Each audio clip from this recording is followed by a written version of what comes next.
Chapitre 11. La tempérance. La tempérance véritable et parfaite est une juste modération des mouvements extérieurs et des actions du même genre. Celui qui a la vraie tempérance ne maîtrise pas seulement son cœur en mettant un frein aux pensées inutiles ou mauvaises, mais même dans les bonnes pensées il garde une mesure, en ce sens qu'elles sont présentes à son esprit juste le temps qu'il faut, ni trop souvent, ni plus longtemps. Ainsi les pensées qui se rapportent à nos devoirs d'état sont utiles certainement, mais nous ne devons pas nous en occuper pendant l'office divin. À cette heure-là, dit saint Bernard, l'Esprit Saint n'agrée aucune offrande en dehors de notre devoir du moment, ou en opposition avec lui, et sous son inspiration, nous pouvons toujours faire ce qu'il veut à sa volonté. Le vrai tempérant modère de même ses affections et ses passions. Y a-t-il, oui ou non, quelque chose à espérer ou à craindre, et dans quelle mesure, et pendant combien de temps? Il y a-t-il lieu aussi de s'affliger ou de se réjouir, peu ou pas du tout? Et pourquoi faut-il avoir l'amour ou la haine, ou la honte, pour combien de temps et jusqu'à quel point? Il gouverne aussi son intelligence, qu'elle ne se préoccupe pas, plus de temps qu'il ne faut, de comprendre telle ou telle chose. Il maîtrise sa volonté, à laquelle il donne d'avoir telle qualité et telle force, de même ses intentions qu'il dirige à telle fin déterminée. Et son libre arbitre, il le tempère et lui donne la mesure du bien à choisir et toute la réprobation qu'il doit avoir pour le mal. Enfin, il impose à sa langue une règle et une modération convenables. Quand doit-elle se taire? Ou quand faut-il parler? Pendant combien de temps et à quel moment opportun? À qui aussi? C'est-à-dire à des gens honnêtes, non suspects, en temps et lieu convenables. Pourquoi parler et comment? Par utilité ou nécessité, et à propos, en pesant, en comptant et en mesurant ses paroles. Pour quelles affaires enfin? Est-ce au sujet du corps ou de l'âme?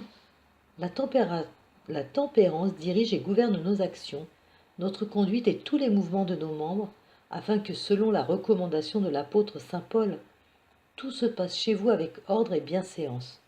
Première lettre aux Corinthiens, chapitre 14, verset 40.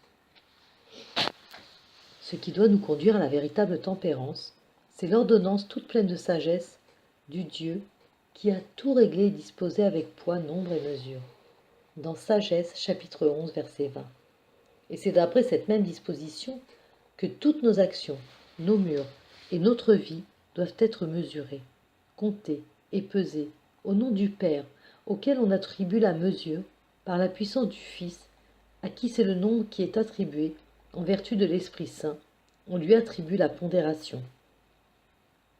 À cette même vertu doit nous conduire l'exemple que nous en donne l'apôtre saint Paul quand il nous dit « Ne scandalisez personne, ni les Juifs, ni les Grecs, ni l'Église de Dieu.